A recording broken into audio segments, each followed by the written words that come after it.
City of Stevens Point Plan Commission meeting, recorded June 5th, 2023.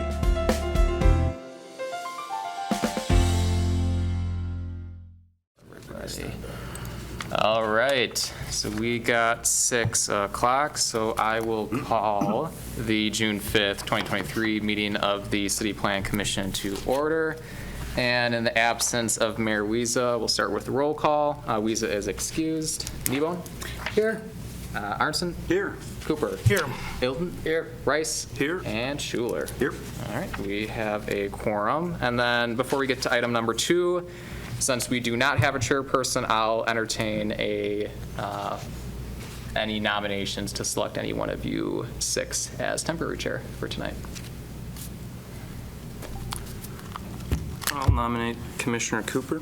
That's it. Okay, any other nominations? What do you say, Jeff? You want a power move? Should I nominate you? Oh, hells no. Okay. All right, seeing no others, all those in favor of selecting Commissioner Cooper as temporary chair for this meeting signify by saying aye. Aye. Any opposed, say no. Commissioner Cooper, this is your meeting. Okay, thank you. Agenda item 2 is the report of the May 1st, 2023 meeting of the City Plan Commission. Questions, comments, motion. I have a question about the minutes. Page 8 of 8, the household entity definition and entity plus, really the household entity. And we kind of went through this round and round at the end, and there was some confusion and some unclearly defined terms in here, but I thought a key one was that this household entity being the individual, blah, blah, blah, plus one individual. I thought that previously we had talked that plus one individual and dependent should be in there. Because again, some of these earlier discussions were about single parents and whatnot, and can that one individual include the dependent? And I don't see that in here, right? Yeah, we can clarify that within the minutes to make it more clear. All right, because then that would flop down to the household entity plus. It would be Correct. 2 individuals not having single, 2 individuals and dependent. Mm-hmm. Yeah, we can. It would apply for both the household and the household entity plus. Right. So, again, no, I thought that was something we had worked out and I think should be clarified in here. So I don't know, do we amend the minutes? We can apply that as a condition just to make, basically to... Sorry, Adam, it's Maria. I wrote the minutes. So just to clarify, Adam, the actual verbiage for the ordinance went to council, correct? Correct.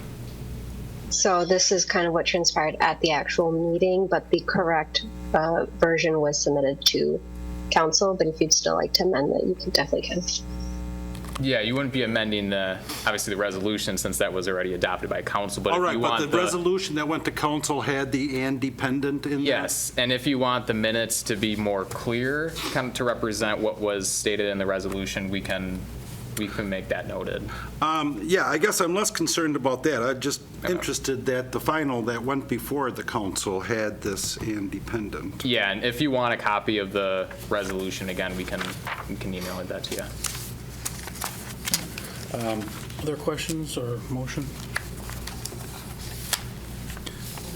Move to approve. Okay, move to approve by Kneebone. We need a second. Seconded by Schuler. Further discussion? All those in favor say aye. Aye. Opposed say no. Motion carries. Agenda item 3 is the report of the May 15th, 2023 meeting of the City Plan Commission. Move to accept minutes as presented.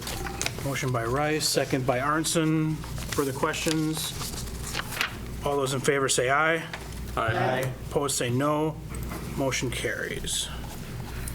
Agenda item 4 is a public hearing and action on a request from Rick Katz, representing MIPAR LLC, for a conditional use permit to construct a car wash on the property located at 1305 Wildwood Drive, parcel identified consistent with Chapter 23.02, Sub 2E3E. All right, thank you, Commissioner. So this request, as the Commissioner mentioned, is to construct car wash on the property, approximately 4,778 square feet in size. This property being a former veterinary clinic located at the northeast corner of Highway 10 and Wildwood Drive. Some site amenities I'll show in the next slide includes not only the car wash facility, but also 14 vacuum stations, pay kiosk station, and associated parking areas as well. So this will be this car wash will be home to Tidal Wave Auto Spa, which will be one of the first facilities to open here in the state. And really the reason for this request, so this property is zone B5 highway commercial, and within the B5 district, our car washes are considered a conditional use, akin to a lot of our more recent car wash development, Tommy's Car Wash, Quick Trip Car Wash on the north side of town, et cetera. Just jumping into the site plan itself, also located within the agenda packet as well, you see the proposed development, the car wash located along the more southern extent of the subject property, entrance location off of Wildwood Drive, the 14 vacuum stations more located on the north end of the property, and then the off-street parking stalls located right next to the building where my cursor is indicated. There's certain components of the site plan that I'll be talking about in a little bit more detail on the next agenda item, just since this is a little bit unique type of request in that it requires two different approvals, conditional use permit and site plan approval. So just a note on that. Some of the big components that you look at for any conditional use permit request, one being more of the architectural details, the more visual aesthetic of that building relative to other commercial entities within this defined Highway 10 corridor.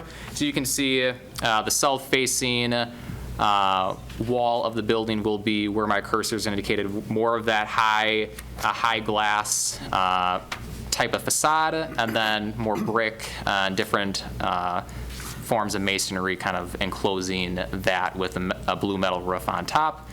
Image on the right-hand side of the screen shows more recent development nearby in Dubuque, Iowa, just to kind of give a flavor of what this will look like on this location here in town. And then lastly, landscaping plan, pretty customary for any development here. You see a wide variety of different shade trees, shrubs, evergreen trees that are proposed. So staff would recommend approval subject to those two conditions that's shown on page 13 of the agenda packet. Okay, do we have any clarifying questions before we open the public hearing? I guess I have a question, I guess, if you want to answer it now or after public session. Well, if it's a question, we'll wait till after the public hearing. Sure. Anybody else? Okay, I will now declare the public hearing open.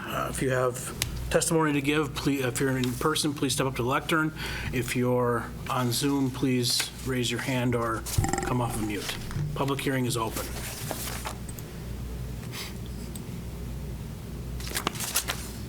For a second time, the public hearing is open. For a third and final time, the public hearing is open. Seeing no one wishing to speak, I will declare the public hearing closed and bring it back to the commission for a motion and discussion.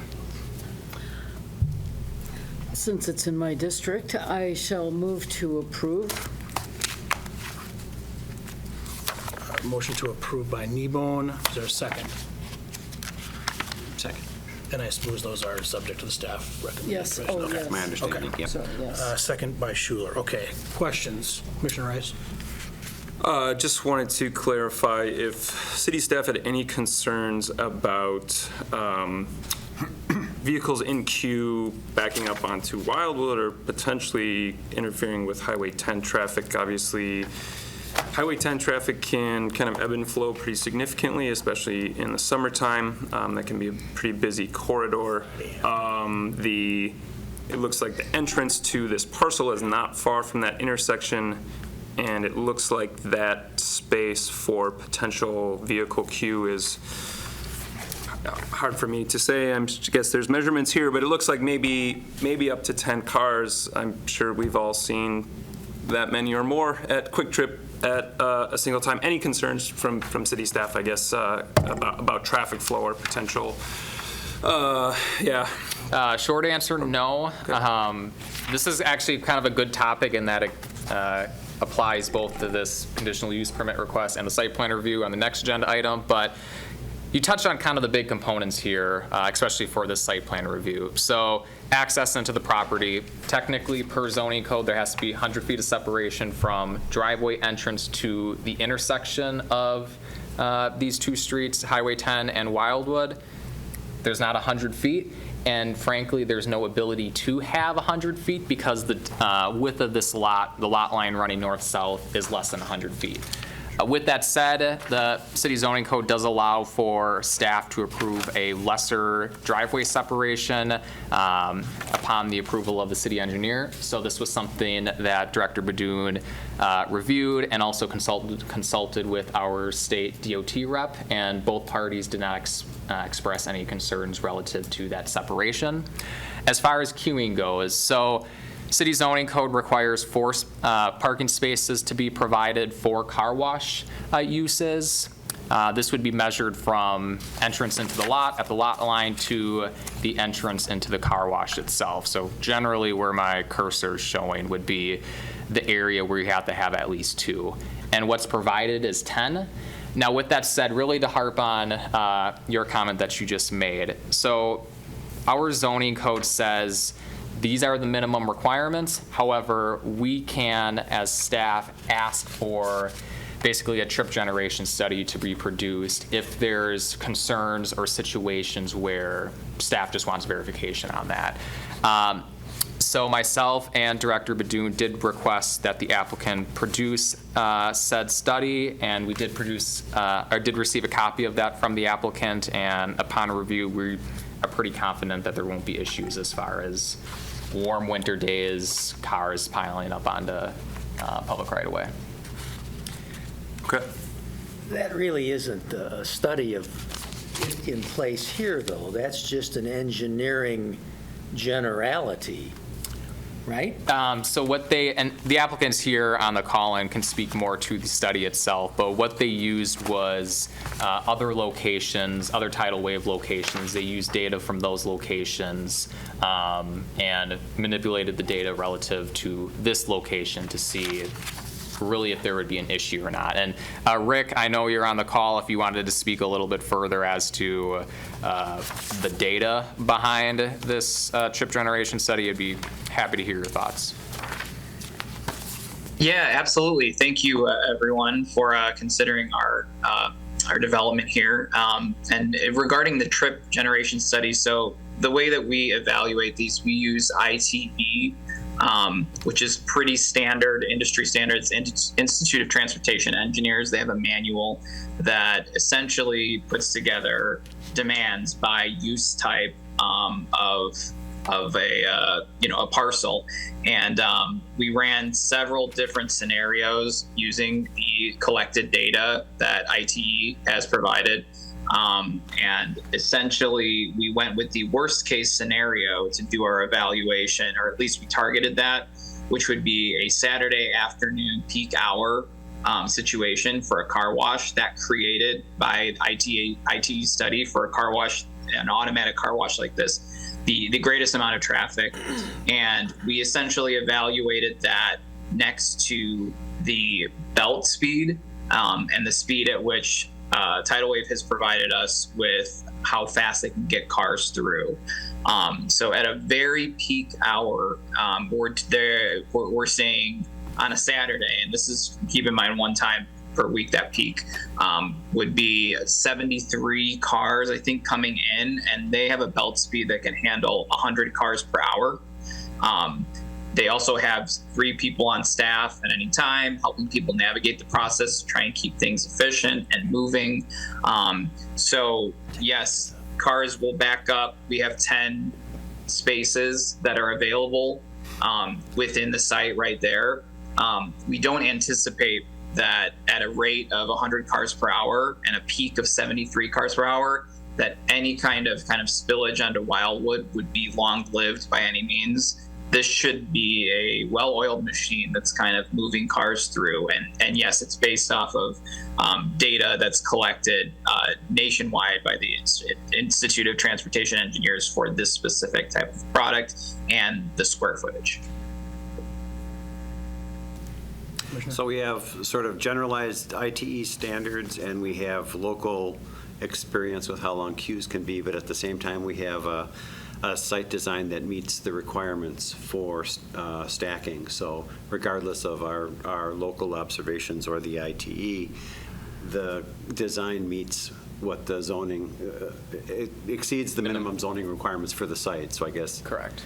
The only question might be, if there is an issue with a queue, how does that get handled? If all of a sudden folks are trying to get into Fleet Farm and there's, you know, some cars down the road, it's just like a police issue, or? It'd be police in conjunction with any staff through Tidal Wave that's on site. Okay. I would also note too that we have, before you even would get to the highway, we actually ran stacking for that just in case in a really bad worst case scenario. And you can stack, I think, almost 18 cars before you even get to Highway 10. And Wildwood, I think coming in from Highway 10 has 2 lanes. So people should be able to navigate around that. And I'm only saying this as a worst case, but this is not anticipated to be a normal scenario or anything. But worst case, if things backed up, there is quite a bit of stacking. You'd have to have a lot of people coming there and really, really wanting their car washed and not bypassing it after seeing the long line to have a problem on the highway. And I didn't mean that as a negative, just it pretty much meets the requirements, so. Commissioner Arnson? Yeah, my question was more about the intersection itself. I'm less concerned about moving the traffic through the facility, but just thinking that intersection there, getting into Fleet Farm and the subdivisions back there, that intersection can be problematic, especially if you're heading east, turning north, going across traffic. I don't know that it's so much of an issue coming west, but really that turn, and certainly if you're coming out of that intersection trying to head east, there's be a hold up there. Turning right and heading west, you're better off. But my first thought looking at this and having experience with that intersection and going through there is, I don't know that it's a good place for that additional traffic. The veterinarian clinic that was there had people coming and going. Not a whole lot.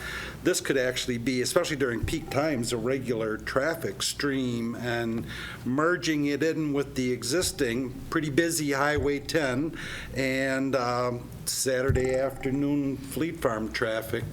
I guess I see an issue there, and I guess I was wondering, and maybe you referred to part of this, I didn't quite get it all, the traffic.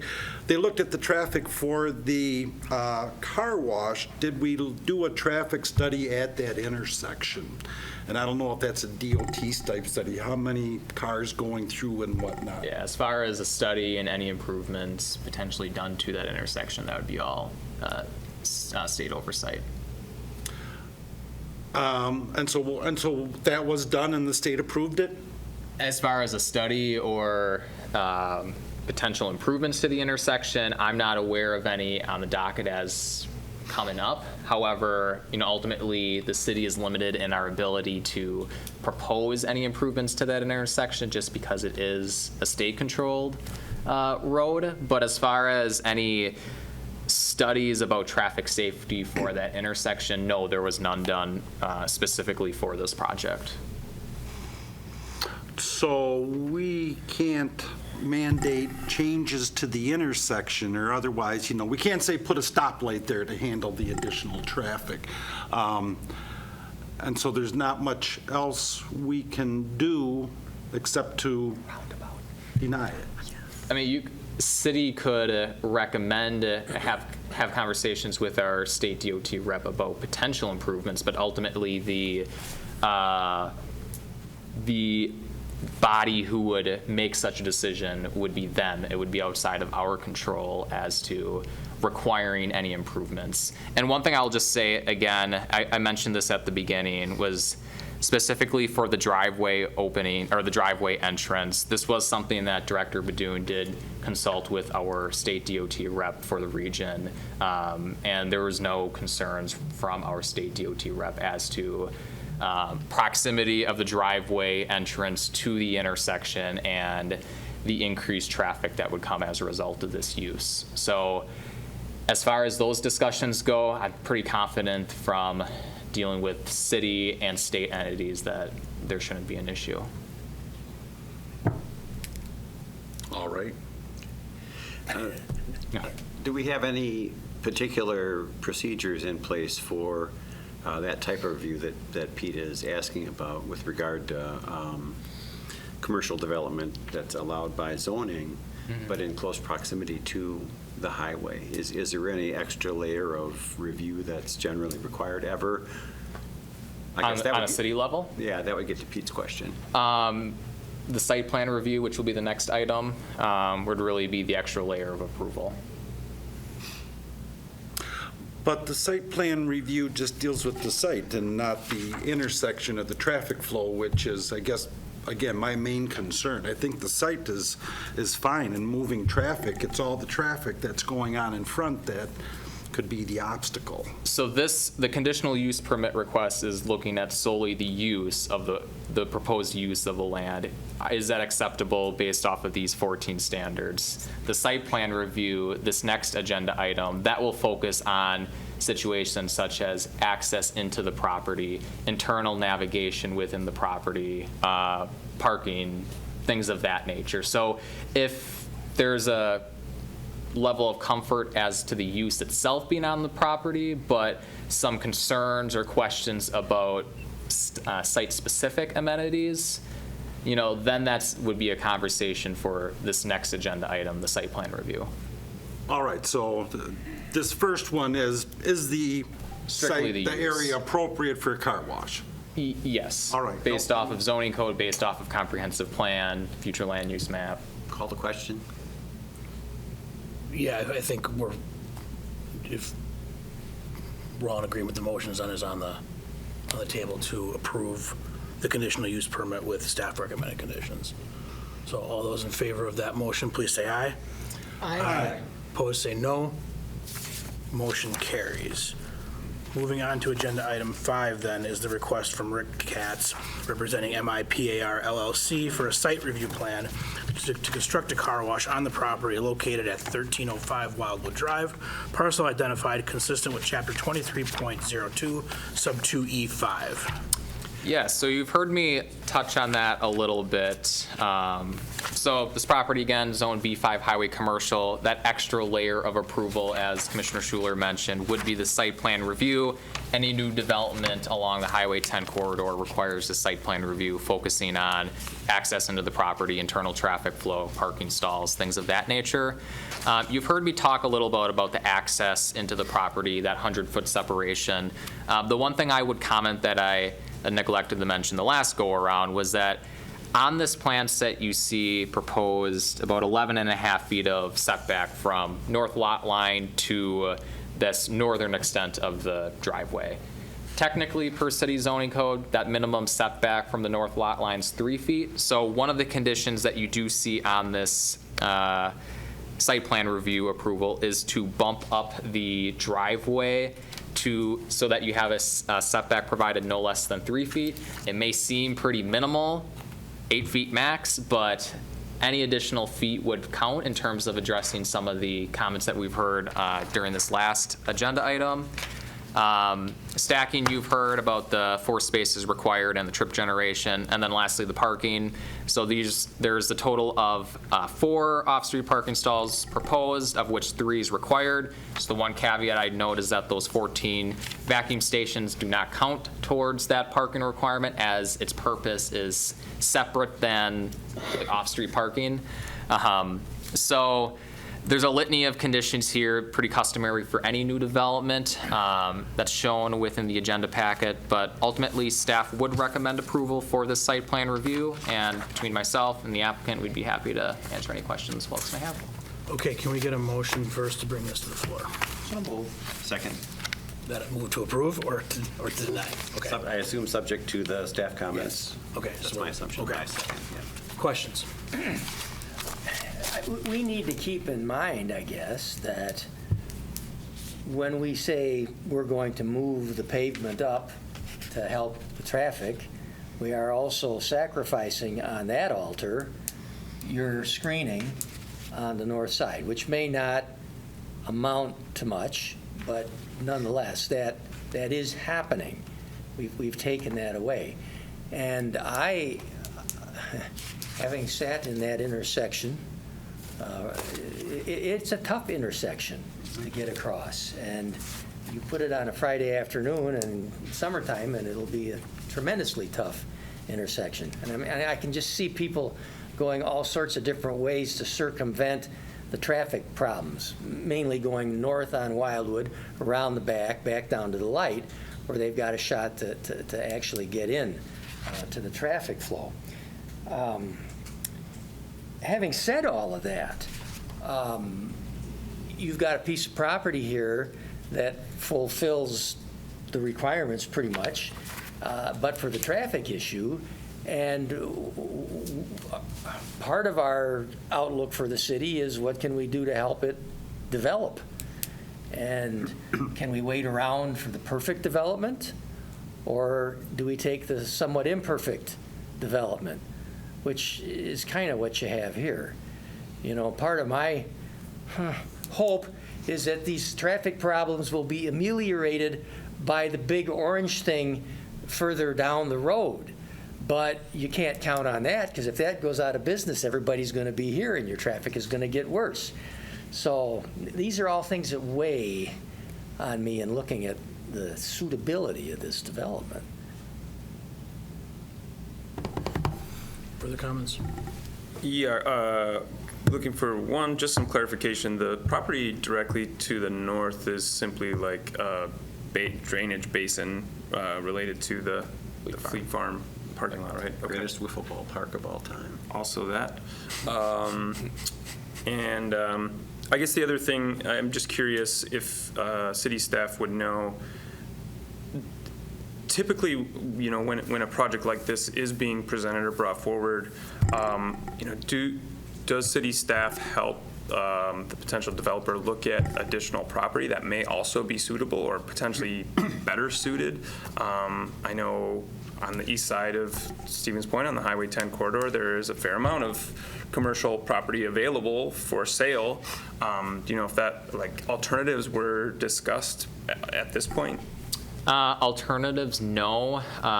You know, if there had been situations, I'll just use this project for example, if the applicant would have came to me and said, hey, I want to build a car wash here, and say our car wash is prohibited on the property, then yes, in that situation, we'd say, hey, it's prohibited to use sign here. Yes, you have the variance option, but that's not very realistic. But here are some other areas you could look at where that use would be permitted by right or by way of a conditional use permit. The situation here is that, as some of you mentioned in the past, it met the standards of the conditional use permit. It met the applicable standards as it relates to our site plan review. So on its face, there was nothing where staff could leverage to say, no, there's a big problem here as it doesn't meet a certain requirement, therefore you should look at a different location. Sure. Okay, thank you. If I were a car wash developer, I'd want to build it right here because it's got traffic. It's got the very thing that creates the problem, but it creates the success for the business owner. And staff can't, they're not real estate agents. They're planners, and they have to live with the rules. And so we have the rules, and which is why I made the motion, because I think the rules are met. But I can foresee that this will be one of those developments where John Q. Citizen will be sitting there on Highway 10 or trying to get out and going, who thought this was a good idea? And I'll say the whole conversation about Highway 10, you know, I'm sure many folks in this commission, in the room, in the city know that there's a significant traffic on that roadway, and that careful planning has to be met to ensure that any future development will not really exacerbate this already existing issue of traffic and circulation. One thing I'll note is myself, Director Badoon, our state DOT rep, we have been meeting over the last few weeks and months about revamping our highway access plan. The maps itself and the language itself as it relates to new driveways, where a driveway can be located, the width of that. So expect something to come down the pipeline before this commission, say quarter three probably of this year, so. Any further comments from the commission? Mary? I turn left on Wildwood every time I come home, except on a Friday. During the summer, I know enough to go down to Burlesque and hit the light there. There's plenty enough room, I think, for people turning. Folks coming out of the car wash are just going to have to wait until they can turn left or right. I think if they're going to cut through anywhere, they'll cut through the Fleet Farm parking lot, because that's a straight shot right to Burlesque. It's a lot easier than going up to the stop sign and turning and taking Walter down to the stop sign at Burlesque. They'll just shoot right through Fleet Farm like people do now. I don't, at most, there's 3 or 4 or 5 cars, maybe that'll line up trying to turn north there. But the traffic is such on 10, if you time it with the lights, you can make your turn. Otherwise, you just wait till you got a shot. I don't think that's going to be a problem. I would be more concerned about the stacking.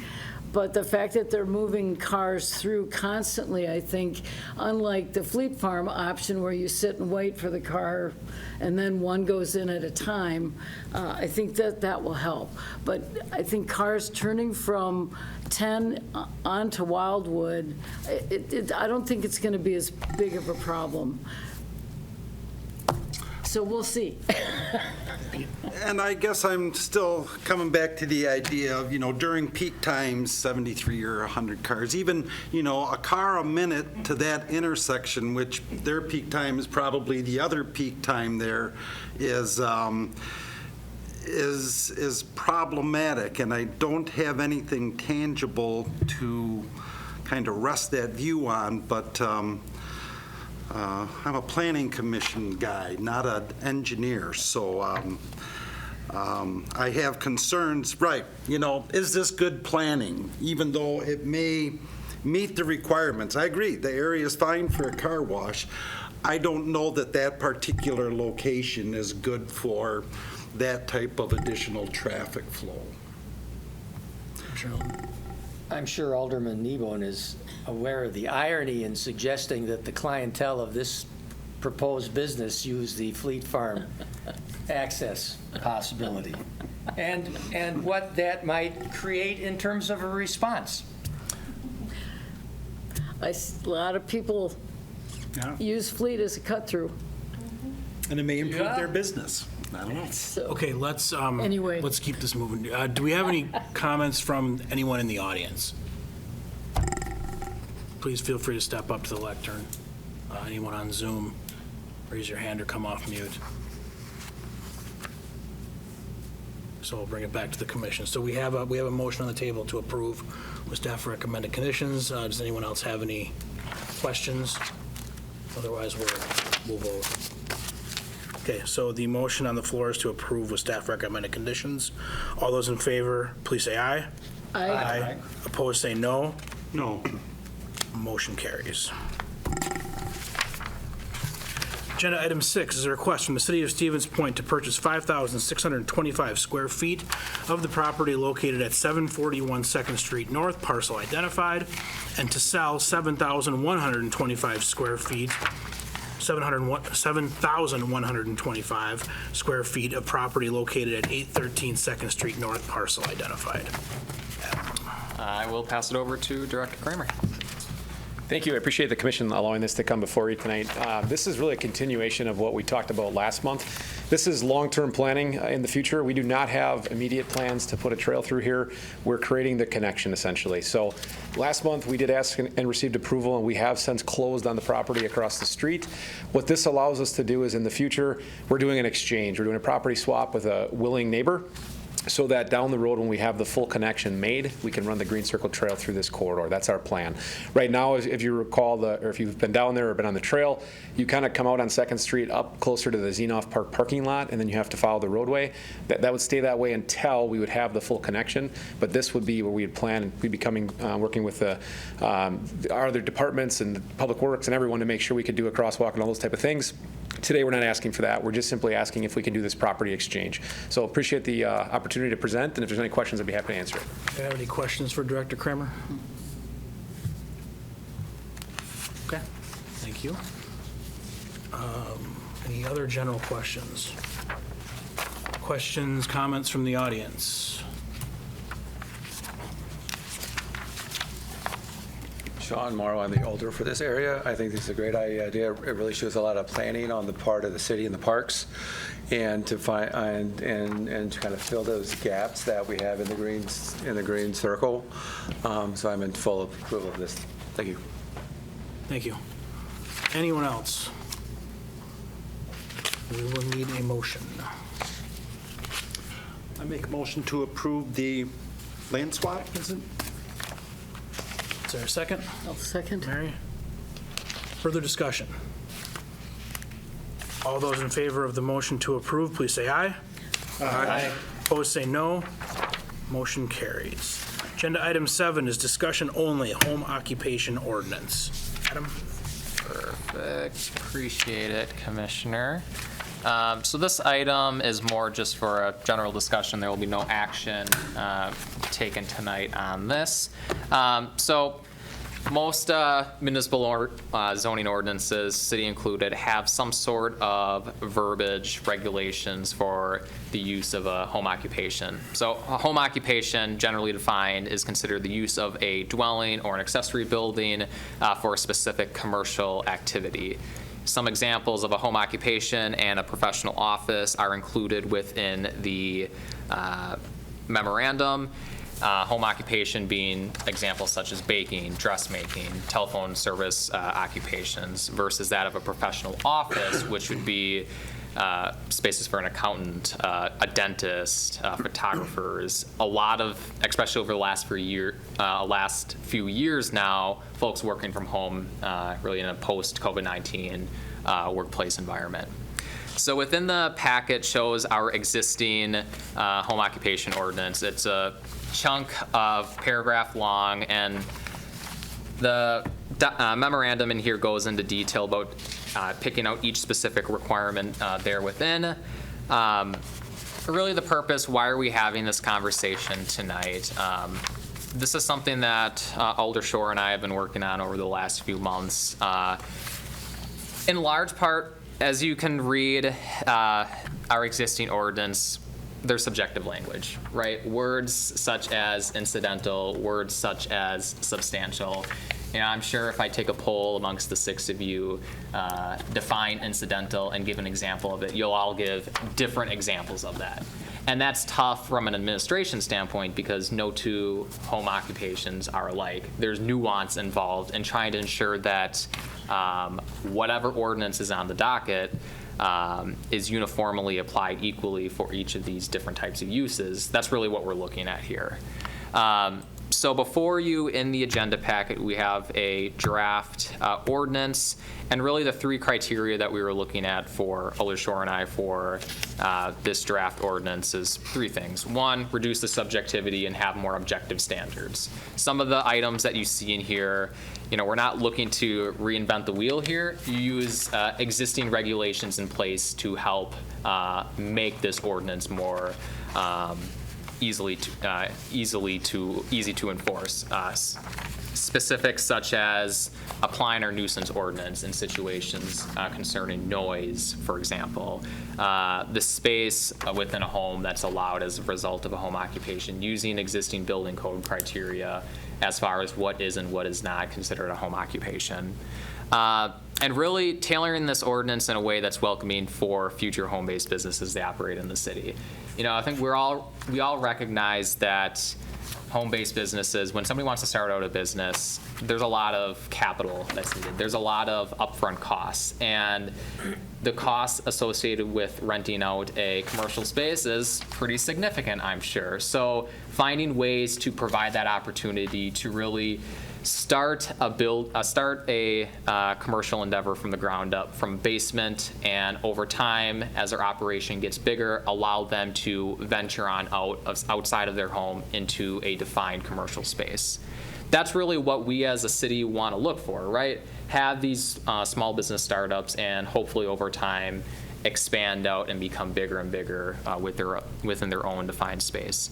While also, the third item that you see on the screen here, making sure that these home-based businesses operate in a way that really reflects the true nature of residential zoning, and that being to really keep in mind the primary residential intent of that given property and of that given neighborhood. So those are really the three criteria that Alder Shore and I have been working on as a result of this draft ordinance. So really, this opportunity now is to hear feedback from you all. You know, what do you think is working well with this? What do you think, maybe you should look at this differently? So be happy to hear any comments, suggestions that the six of you have. Commissioners? Well, I thought that the idea of the ordinance is good. And I like it. I like the ordinance. Pretty much the way you formatted it out. I ran out the ordinance, and I do have my comments on it, which you can see are multitudinous, but they're not substantively great. There's a few things I was worried about happening, which I don't think I need to belabor before this group. But I'm happy to leave this with you so that you can take a look at it. Sure. And let me know if you need clarification of my handwriting. Oh, I'm sure it's good handwriting. But yeah, no, appreciate that, and I'll be in touch. Other commissioners? Yeah, I guess a few of the, and I think it's good. I agree with it for the most part, and kind of like Mark said, maybe a few kind of nitpicky things, but, number 5, where it's talking about, I think the intent is to say you don't want to change the structure so that it doesn't look residential anymore. You don't want to make it look commercial, but then, adding things like, an additional stove, or, a piece of equipment that might not be standard or standard size for a residential still could be appropriate. Again, getting a big stove or something, a big washing machine. So, and then you give some, specific prohibited alterations include. I'm not sure that's necessary, and that would take, put back a little bit more subjectivity to you, but you look back and say, is this still a residential structure or not? And I don't know that it's always apparent, obviously, if one additional feature can change that. Different plumbing, cooling, heating, et cetera. And then the other thing is the 25%, the total floor space utilized by home occupation shall, I assume that means not exceed rather than need exceed 25%. Yes, not exceed. But I don't know that that standard is necessary, especially, again, as it pertains to the other aspects of maintaining the kind of residential appearance and kind of setting, whether it's 25% or 50%, if it's still primarily a residence. And then, you guys don't want to go in there and measure floor space and how to determine how much of this, laundry space is used for the business and how much is not. So anyway, I guess that may be a unnecessary criteria. I guess I would support the 25%. If I think you're looking at someone to achieve a a certain amount of business activity in their home, I think using a quarter of it is reasonable. And when you start to get past that, you really should be looking at perhaps additional space outside the home. So I'm not vehemently disagreeing with Pete, but I think there's a logic to the 25% that if you're looking at the intensity of use on a property, that seems kind of reasonable to me. One thing that I was thinking of, I don't have any specific concerns about the language. You think about someone who does hairstyling in their home, or haircuts, whatever, and they typically will have a need for a sink or something like that. And a lot of times you'll see homes that do have a simple entry to a single room, first floor, where people can come in and go in that circumstance. How would that relate to the requirements that you have here? That seems like it might kind of run afoul of them.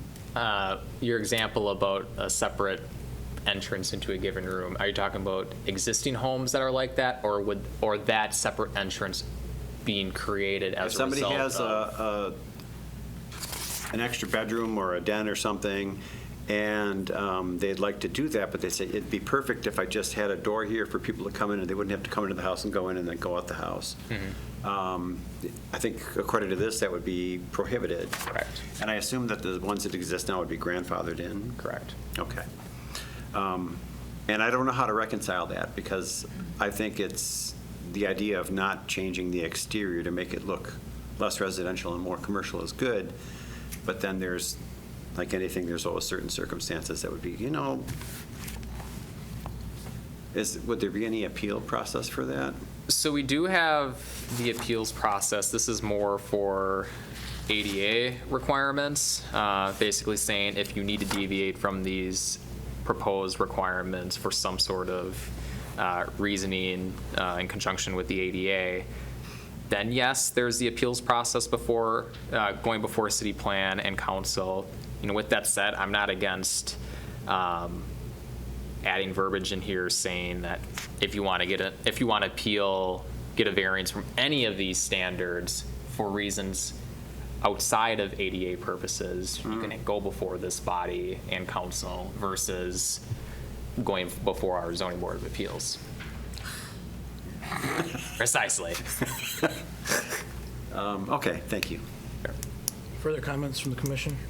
I'm a little confused about number 8. I'm thinking in terms of like someone who's a tailor. There shall be no use of mechanical equipment that's not recognized as being part of a residential household. I suspect that they would have some kind of equipment that you would not necessarily find in somebody's house who doesn't sew. I was thinking of a kosher kitchen too, but that might, if it's not kosher, you wouldn't be allowed to add a kosher kitchen because you wouldn't be able to alter the residence to do that second one.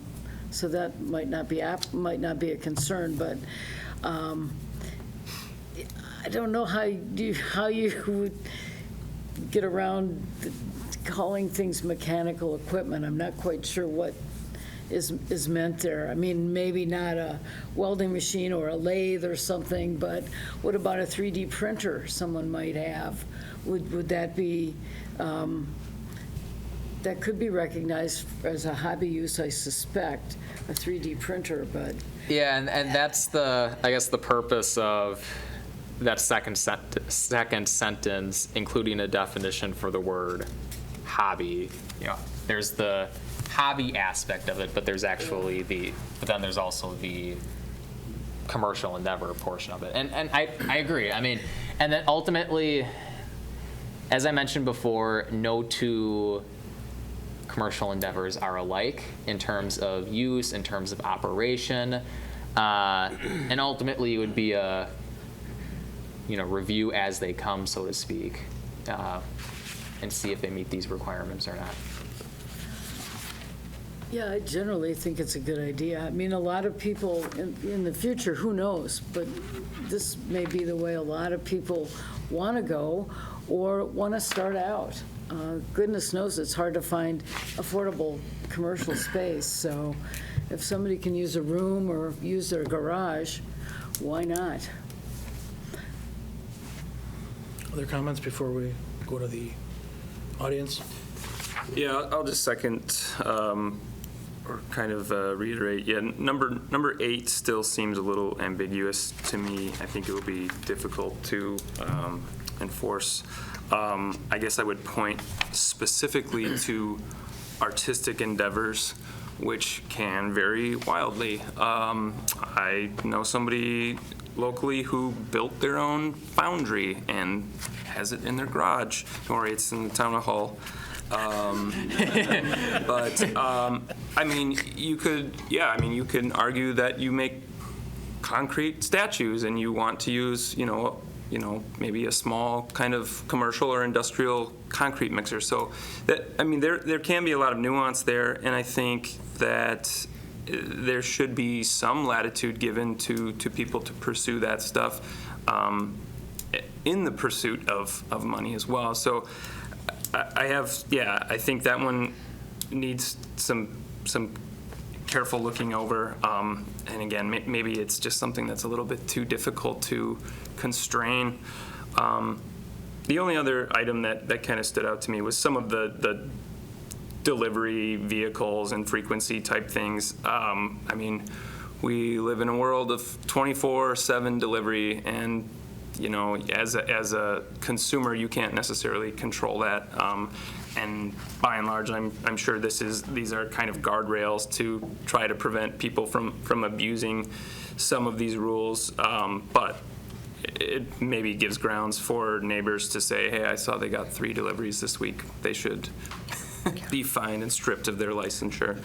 So some of that stuff might be a little bit too narrow, in my opinion. Again, depending on the type of business, they may need certain amount of flexibility. And maybe to your point, there's an appeals process if they expect some of that. And just to clarify with item number 8, so I think the intent between Alder Shore and I for this is that the mechanical equipment that's not recognized as being part of a home as a hobby type use, that would be allowed. A hobby being an activity or interest pursued by the property owner where they may incur a profit, may get some money, but you don't rely on that money for essential living.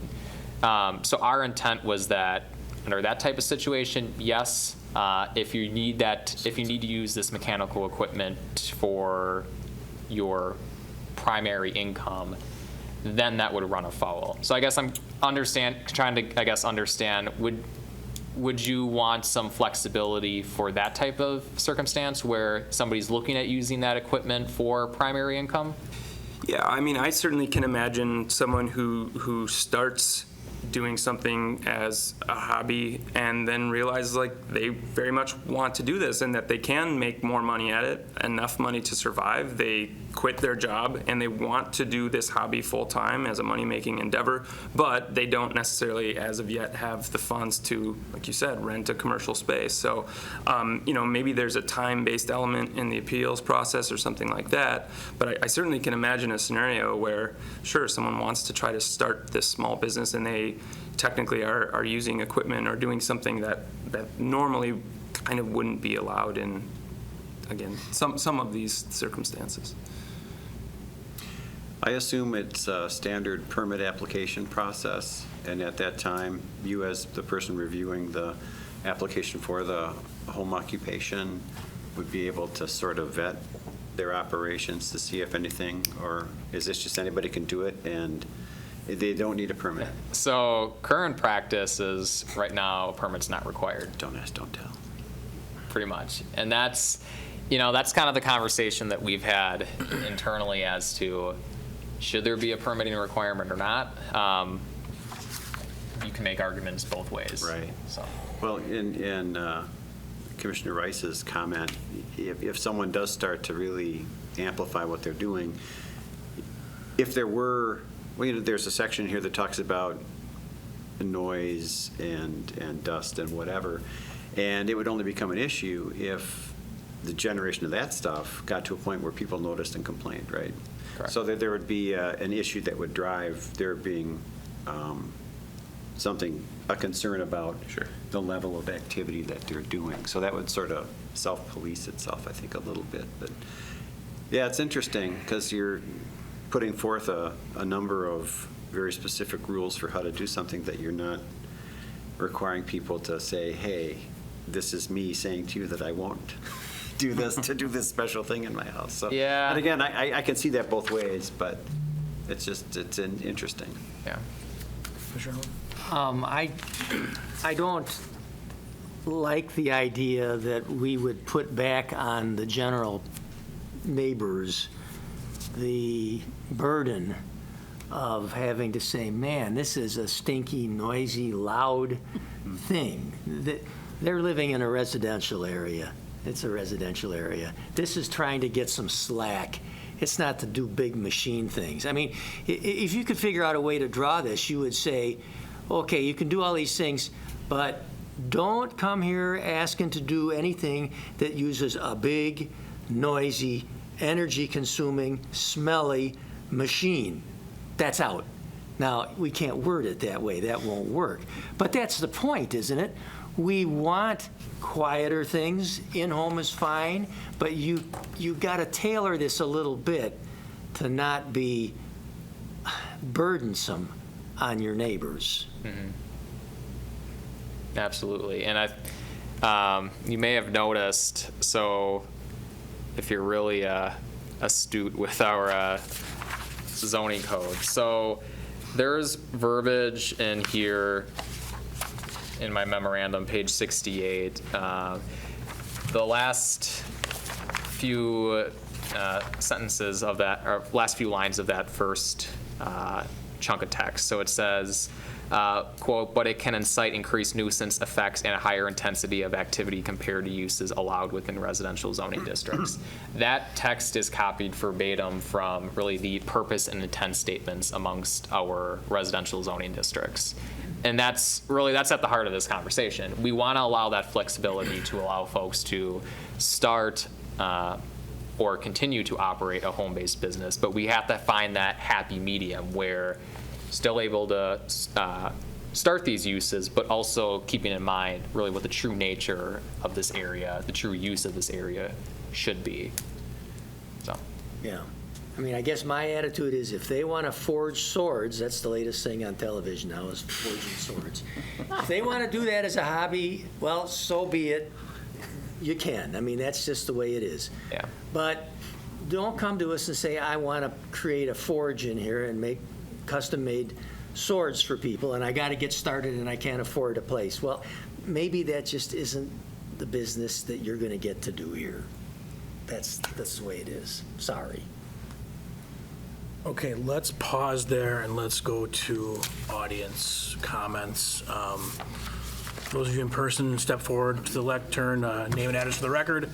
For those of you on Zoom, please come off Zoom. Any sword forgers?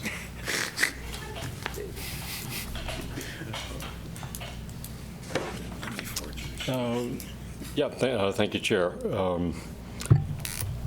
David Shore, Alder for the 2nd District. Thanks to Adam for the work that he did on this and for acknowledging our working together.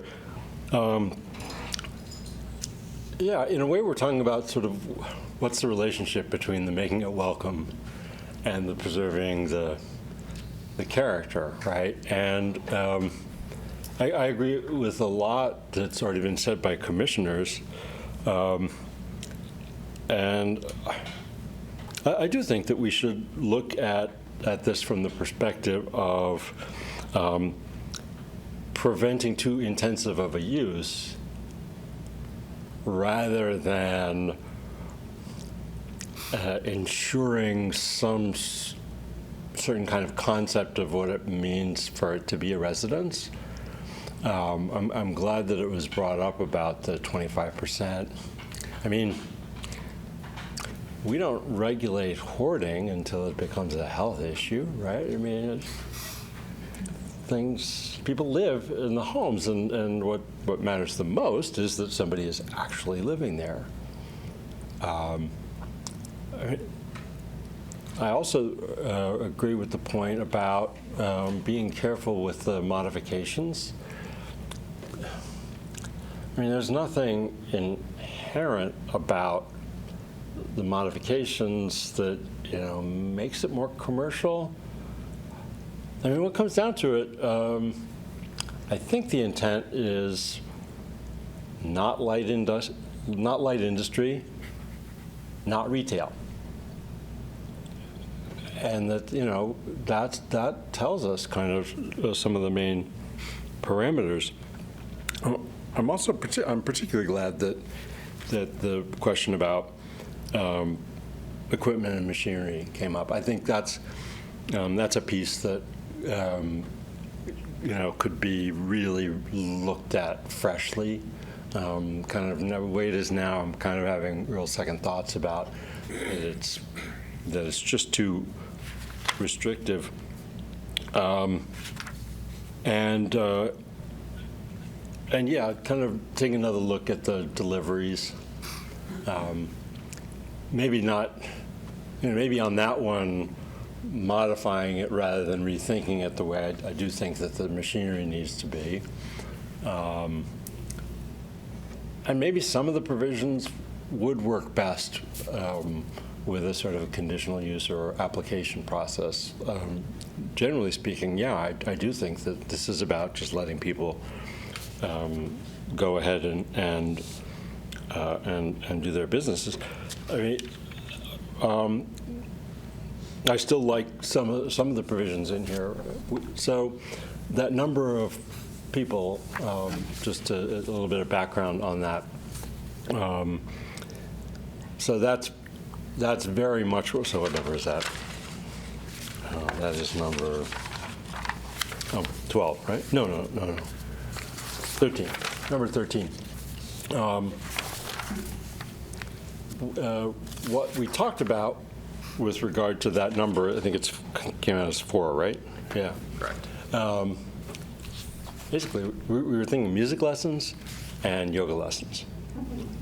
That, you know, at small scale, the number 4 seemed right. That, you know, that maybe members of a family coming in for a lesson, a music lesson, Suzuki style, right?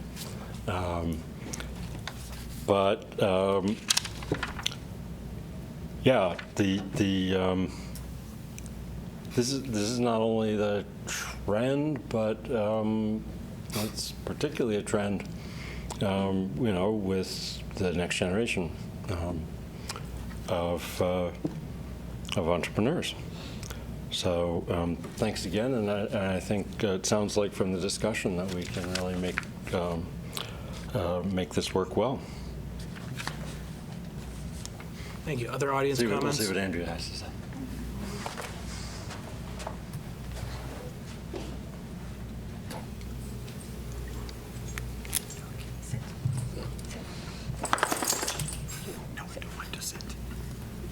I just had my teeth fixed. That's wrong.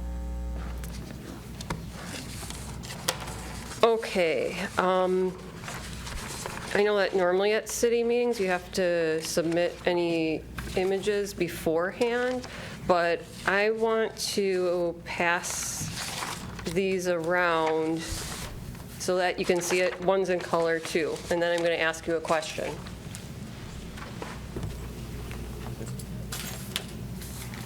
It's up to you as chair. Oh, Andrea Olson, 410 Franklin Street. Okay, I'll see where this is going. It has a very big reason for this. Because mainly, from the comments, I can tell that most of the people here haven't had a home occupation, or that when this was being written up, those people with actual home occupations were not truly included in the conversation. Because how this is written is completely against having home occupations. 100%. And everybody currently with the home occupation might potentially have to stop, move out of town. So I'll start at the beginning here. So I have a home occupation, and I had one neighbor that put in complaint.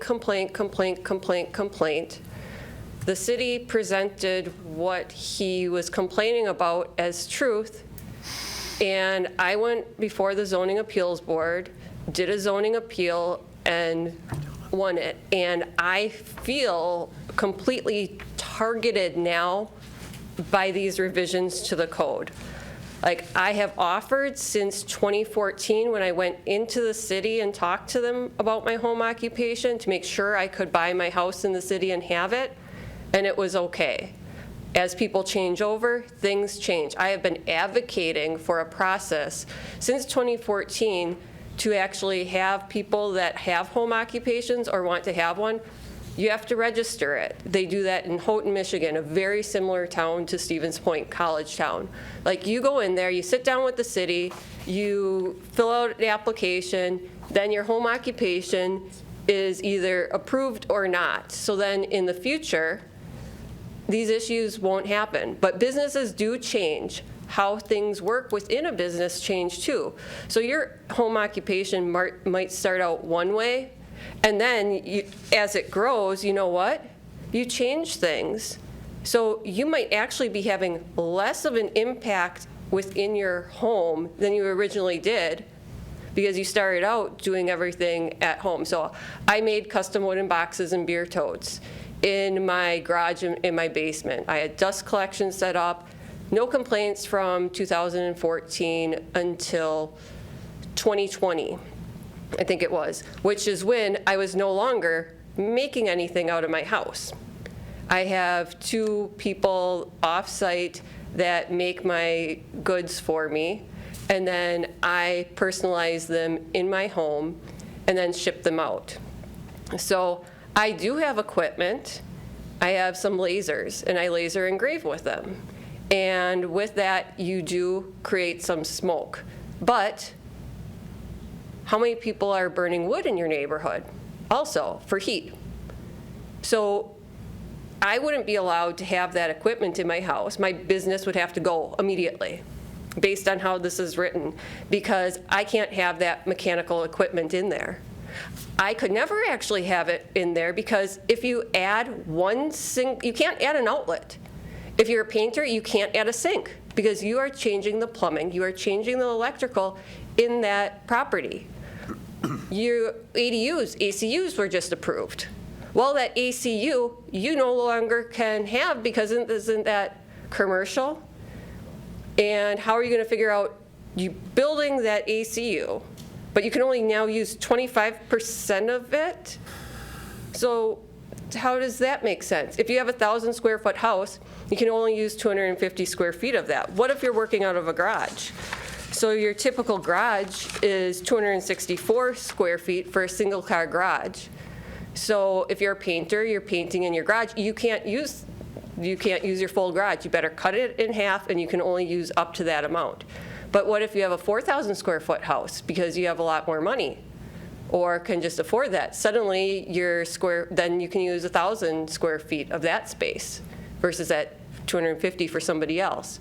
So suddenly those people that are already making more money that might not have the goal of starting up a business, or if they do, they can do it. But if you're smaller or struggling, new artist, you can't do that. So there's many things in here. Like with an example of the tailor, the sewing machine. A sewing machine is mechanical. You might have a sewing machine in your house for your own use, but because it's mechanical, you can no longer use that sewing machine for your home occupation. Can't. What's that sewing machine really doing to your neighbor? Nothing. But if that is part of your livelihood, because that's how you're now making your money, by fixing things, or you sew let's say weave. You have a loom that you're weaving on, and you're selling online. You aren't even having anybody come over. You can no longer use that loom, and if you're single, and that's your livelihood and how you pay all your bills, that tough luck. You need to move that loom, that loud loom, out of your house and try and find a place to rent. You're looking at least $1,000 a month to rent a space and pay for your utilities. So that means $12,000 off the bat is you're going to have that much money before you can move out. What if you're starting your business in your home and you're trying to decide, okay, so I currently am making all of this by hand. I'm taking a little wood burning pen and I'm burning something in because that's not mechanical. And I'm using my existing outlet that has cloth wiring. So I'd like to upgrade that. Can't. But if you're like, okay, should I spend $12,000 and try and get a commercial space, or can I also afford that $12,000 and then also afford getting a laser to see if my business can grow? I can't do both. I can't get that commercial space and afford that laser. But you can't then get that laser for your house either, because you can't have that equipment there. There's a lot of things in here that are very, very questionable for me. One of the ones, you might laugh at this, but adult business. What's somebody that has an OnlyFans page? That's an adult business. But what are they doing in their house that is impacting anybody else in the community? That's a private matter. That's their occupation. And the city's going to tell them they can't do that, pretty much. Some of these things, like the storage of equipment, materials, or other accessories for construction or service trades. So that means that somebody that does construction needs to rent a place off-site because they cannot have any of their tools in their garage. They can't have anything in a trailer. If they have an extra window from a job, they can't store it in their garage, at their house, or in their basement. They have a little bit of extra lumber that they might use on another job site. It's in their house. It's not being seen. Why is the city regulating what they can have in their house? Everybody has a little bit extra siding or something, but the city's not telling us if we own the house, we can't have our own siding in there. You might need to repair something. Also, the service trades there, the definition of like service trades, since there's not a definition here, I'll revert to the dictionary definition, and those are intangible products. Like, what about somebody that has a house cleaning business? They can't have their vacuums on site.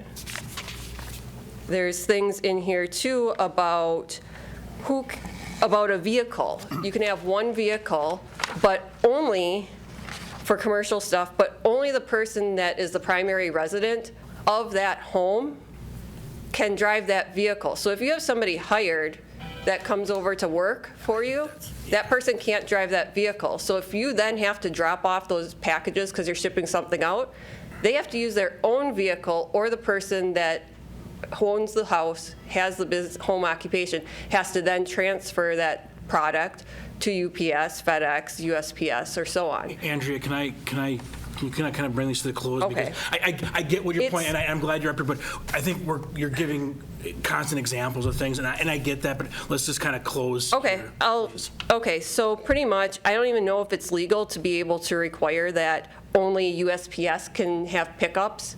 If you, that means that you can't use UPS or FedEx to pick anything up, and those are regular things that also happen. How can you regulate, if you're buying tile, buying a toilet, buying anything like that, you can't determine how that's going to be delivered. So a homeowner has something delivered, it comes by a semi. You know what? You just created that type of traffic because you bought something for your house. If you're doing this for your business, you can't have anything delivered by semi then, and that's not even, like, the employee too, the definition originally was it could be one unrelated relative the original definition was much better. This is making it where I'm just really, really disappointed. I guess that's what this is. It's making it where you pretty much can't have a home occupation. I understand the need for regulating this, but this is taking major steps backwards, especially that exterior door, because there's no reason why you couldn't have an additional exterior door. Like, what does that hurt somebody? And if we're going to end up having anybody with a home occupation that then wants to appeal any of the things that are written in this ordinance, just think about how much that's going to cost. So my thing is, if those pictures that you saw, does it look like there's a home occupation there? We're not going to have back and forth with the commission, please. If it, I need you to wrap it up. okay, if you can tell from that picture that there's a home occupation there, fine, maybe it shouldn't be there. But if you can't tell from an exterior image of a home that there's a home occupation in there, it should be allowed. If nothing above and beyond what would occur in a normal house is occurring, it should be allowed. Like, why is the city putting so much regulation onto homeowners and controlling everything in their homes now to this point? Good luck starting up a business. If you want to see if you can start even baking cookies, you need a commercial kitchen for that if you need to sell things. You can't start out in your house. You have to then go and rent a commercial kitchen or rent commercial time someplace to then be able to see if it might be something you want to do. And also, if you're forcing people to get married or have partners too based on this, because livelihood. Andrew, I'm gonna. Okay. It's But enough. yeah, Okay. I'm sorry. But Thank you. No, that's. Yeah. I appreciate it. Okay. Other members of the audience or online.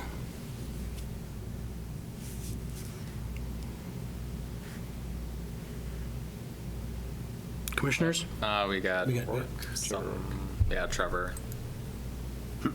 Trevor? Oh, hello. Can you hear me okay? Yes. Thank you. Trevor Rourke, 601 Washington Avenue. It's out here. Yeah, so I do share a lot of similar concerns with some of what the commissioners stated tonight, as well as Alder Shore and Andrea as well. I do own my own business. Have for getting close to 3 years now, and I can't actually operate my business with this ordinance. Or would I be able to, if I was a new person starting a business, I would not be able to do that. So I think it's just a little bit exclusive. I won't get into a ton of detail, but I do want to share maybe some of the concerning points, and just looking at item 1. I guess it's, sorry, I'm scrolling through here. Purpose and intent, general requirements. So under general requirements, item C1F. The storage of equipment, materials, and other accessories. So I guess sharing a similar concern, I store equipment and because I provide a service, and they're basically just bicycles. Super low intensity. Actually, you can consider them negative intensity compared to most businesses that operate in the United States. So for me to not be able to store that equipment in my garage is just kind of doesn't make sense, especially when I make such little amount of money. I won't tell you how much I make, but it is less than $10,000. It's nothing. Concern about item K within that same group, like a taxi service. With this, I guess it's just a rhetorical question because you can't go back and forth, but if someone were doing, let's say, Uber or something, does that fall under the same concern, or if someone wanted to do their own taxi service, starting anew, I mean, just one motor vehicle is not much harm in someone's driveway or a garage. So item 3, it says no more than one employee, et cetera, et cetera. This one I really want you to consider changing somehow, because I might be a good example of that. So I am one employee, I live here permanently, but I also employ someone, but he's not full-time, he's roughly 10 hours a week.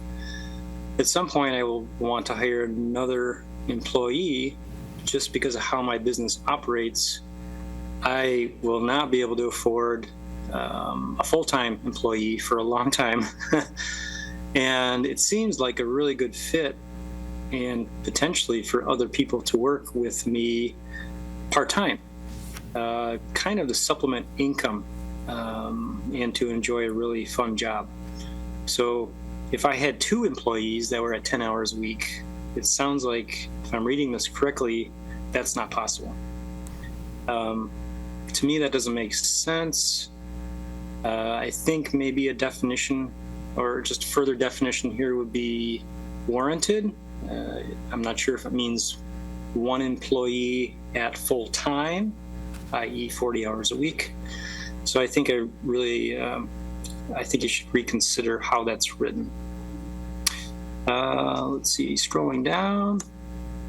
I do have a concern about item 5 with the additional plumbing. I think there's a lot of people that have utility sinks. I think Andrea mentioned, a painter might have a utility sink, or someone else did.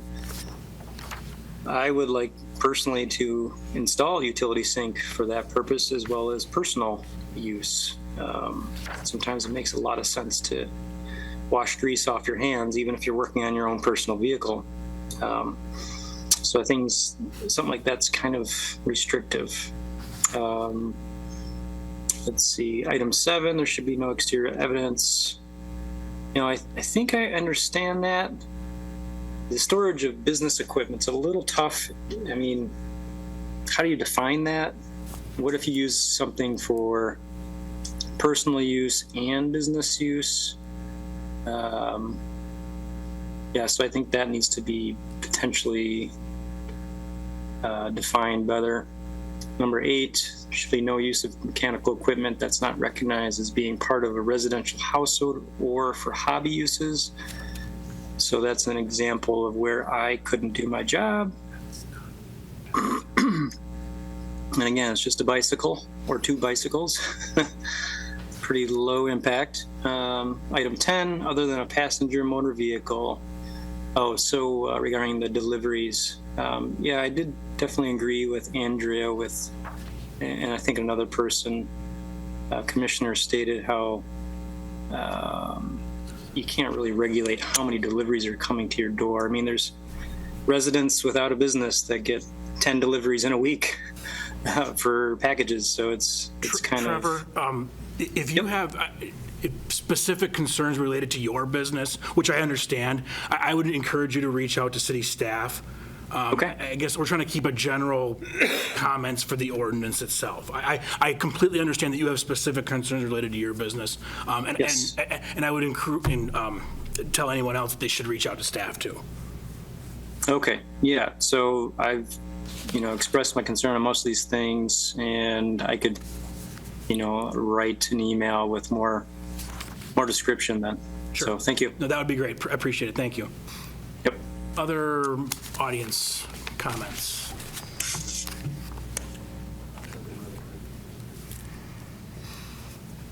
Sean Morrow, I'm the alderperson for Area 2.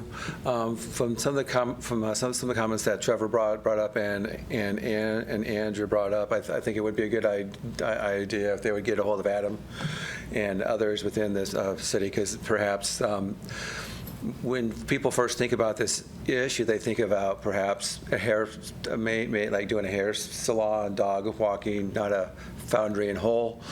or something like that. So in today's economy as well, as so many people are working from home now, and this is going to be an ongoing thing. So this is something that's going to be pretty new. But if anyone who's listening out there who does have concerns about this, please reach out to our city staff so that we can try to get this. So that we could get this worked out for everybody, because no one wants to put someone out of business. Thank you. Thank you. Other audience comments? Nothing. Commissioners, any Well, I have closing a question thoughts? about the, this is different from the alternative commercial units that we were talking about, the ACUs and the ADUs, right? So the ACUs, I mean, a good chunk of that verbiage relates to the actual development standards to construct this accessory unit. One of the provisions of the accessory commercial unit ordinance was that you had to be in alignment with the home occupation ordinance. So, any change to the home occupation ordinance would then be basically subject to that ordinance provision. So. Okay, so I could see a problem with that if you're doing the alternative commercial unit with the idea you're building a business and then you have these limitations lumped on. So I could see if you're building an alternative dwelling unit having these limitations, but if you're building an alternate commercial unit, that's kind of commercial, and why limit that to 25%? And I'll say that the 25% is the habitable floor space on the property So you'd be counting the floor space for this ACU, but also the floor space in the principal dwelling. So that gets counted in terms of calculating that 25% threshold. So long story short, you could have situations, even how this is drafted, where somebody has let's just say a 200 square foot shed in their backyard whose sole purpose is for that home occupation. That would not be prohibited outright. Some communities do have that provision, and when Alder Shore and I have been talking in the past about that, that's something that we were in general agreement about not prohibiting that outright.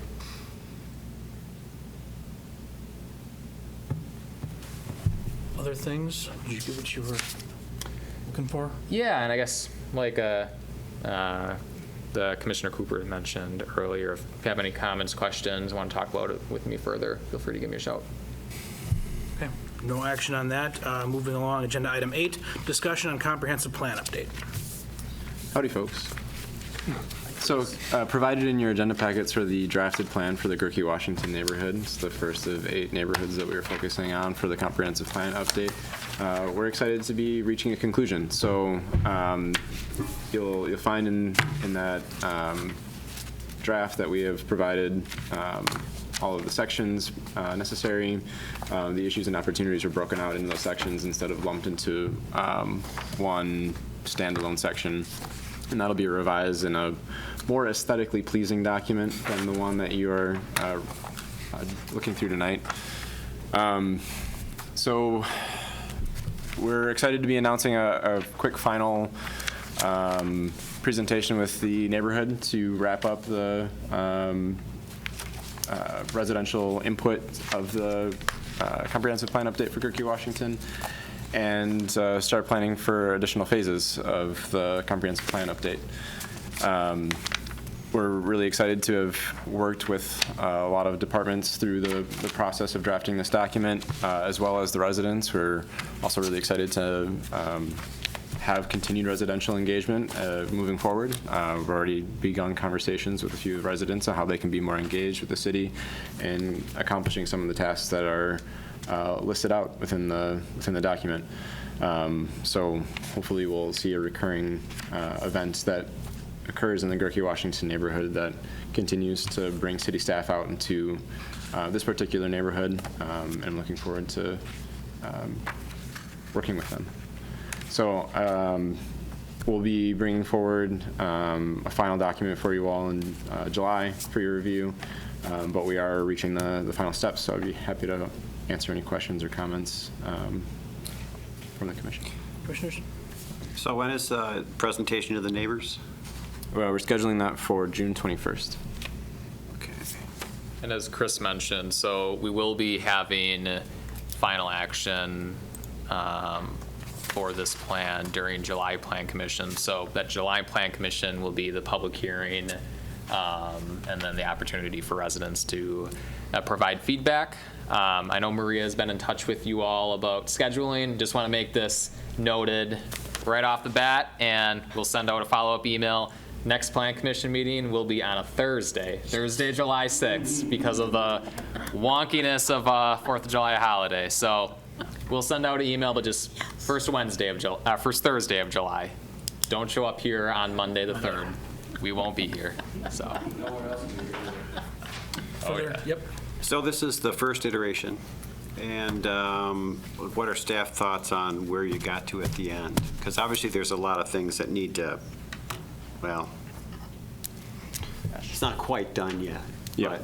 But what's your gut on the process that you went through and how it came together in the written form? Sure. So we're really pleased with the process up to this point, and it's been a great learning process for us all.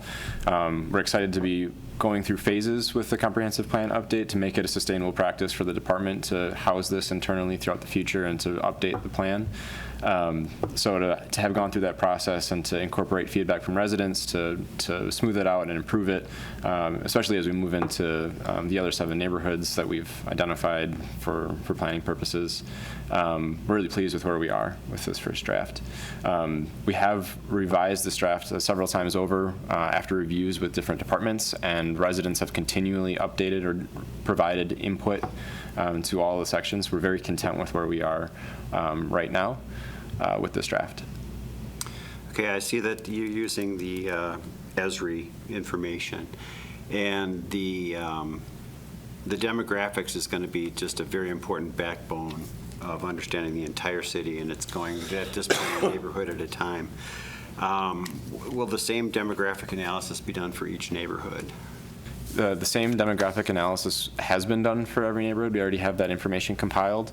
We will also incorporate citywide demographic information into the plan, not just neighborhood by neighborhood, also adding that information. Right, I know. It just, you talk about adopting this in July, and I guess what would we be adopting? A neighborhood plan? It would be adding another chapter onto the existing 2006 comp plan, and that additional chapter would be this neighborhood plan.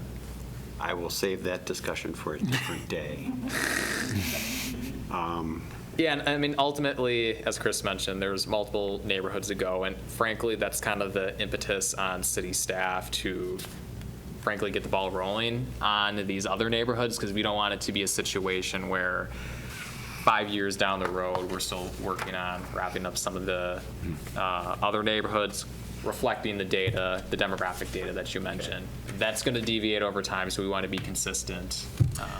Okay, I guess from my standpoint, and this is a rhetorical comment, I find that some of the least important and most important information in the plan is going to be the demographics, because it's going to be a point in time description of what's going on in the city, but used to understand the city that will lead you to know where you are, identify what your issues are, and what you want to work on for the next 15, 20 years going forward, right?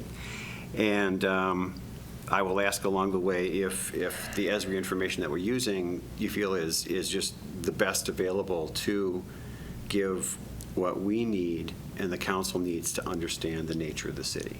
So I'll be asking those questions along the way, but. Sure, and we appreciate those. Other comments?